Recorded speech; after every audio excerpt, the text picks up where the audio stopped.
So let's bring in Texas Senator Ted Cruz, a member of the Judiciary Committee. Senator, good morning and welcome. Thank you for being here this morning. There seems to be a lot we know, a lot we're learning about this story. Now the FBI has this laptop. The FBI and the DOJ seem to be in agreement with DNI Ratcliffe that this is not some part of a Russian disinformation campaign. But there's a lot the American people don't understand about this story. What do they need to know? Well, one of the most striking things is what Joe Biden isn't saying. So Joe Biden has not denied that this is, in fact, his son Hunter Biden's laptops. Joe Biden has not denied that these emails are real. Joe Biden has not denied that he personally met with the Ukrainian oligarch that he had repeatedly sworn up and down he'd never met with. Joe Biden has not denied that Communist China offered him millions of dollars to do business with them. Right now, the Biden strategy is count on the press and count on big tech to protect him from answering even basic questions. And I'll tell you, last week when it came to big tech, we saw a major transformation. For years, we've seen a growing problem of big tech censoring citizens from speaking online.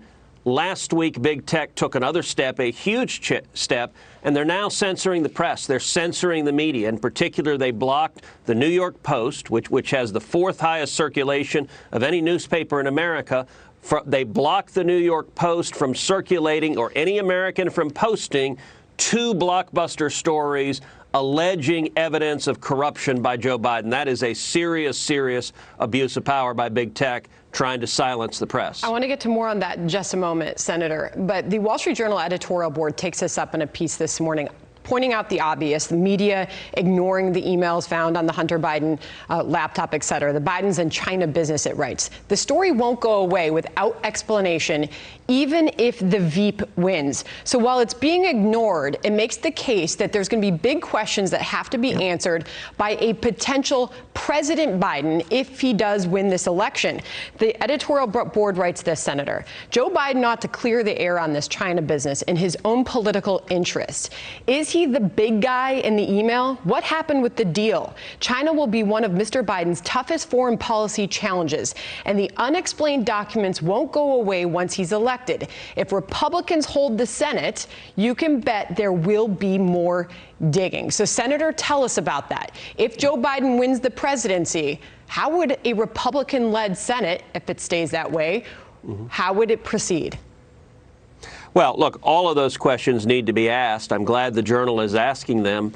The traveling press corps with Joe Biden, they're not asking them. Although, to be honest, it's very hard to ask it of someone who's hiding in their basement and doesn't take questions from the press. Look, we know, let's take the China piece of it. If the emails are true, and by the way, if the emails aren't true, which the Biden campaign has not alleged that the emails are fake, if they're fake, let someone put the evidence out. Obviously, we want to know if they're fake, but there's no allegation they're fake. If they're true, Fox News has reported from sources that the big guy referred to in the emails is Joe Biden himself. And this is an important point. This whole issue is not about Hunter Biden. Hunter Biden, by all appearances, has led a very troubled life and a challenging life. This whole inquiry is about Joe Biden, who wants to be president of the United States, and about whether Joe Biden was personally corrupt. The China emails are offering to pay over $1 million to the big guy, to Joe Biden himself, cash in his bank account. And the questions the Journal asked right there, did the deal go through? Did he take the money? How much money did Joe Biden take from Communist China? What did he do for it? Those questions, to the best of my knowledge, haven't even been asked, much less answered. You know, ABC had Joe Biden on for a town hall the day after these stories broke. They didn't ask a single question. Whether he had received millions from Communist China and what he'd done in exchange for that, apparently couldn't get in the way of their political effort to try to defeat Donald Trump and elect a Democrat president. Meanwhile, to the suppression of this story and others, as you and other Republican senators are making the case, you now want to subpoena these technology executives. You have big questions for them. But, Senator, you know these companies are worth billions of dollars in market cap. I mean, you look at Google, $1 trillion. What kind of fight are you up for, knowing that they've got big guns behind anything that you and other senators bring? Well, this is a fight I've been in for a long time. I think big tech poses the single largest threat to free speech and democracy in America. Their power keeps growing and growing and growing. I'm very glad to see the Department of Justice moving this week to bring an antitrust lawsuit against Google. Google is worth over $1 trillion. They've got $120 billion just sitting around in cash. And they use and abuse their monopoly position, number one, to enrich themselves at everyone else's expense, but number two, when it comes to politics, to silence American citizens and now to censor the media. If you look at what Twitter did, if you or I or anybody tried to tweet either of these New York Post stories laying out evidence of Joe Biden's corruption, your tweet would be blocked. You'd get a warning sign that says this is potentially harmful. They went even further than that, and they blocked the New York Post itself from posting their own stories.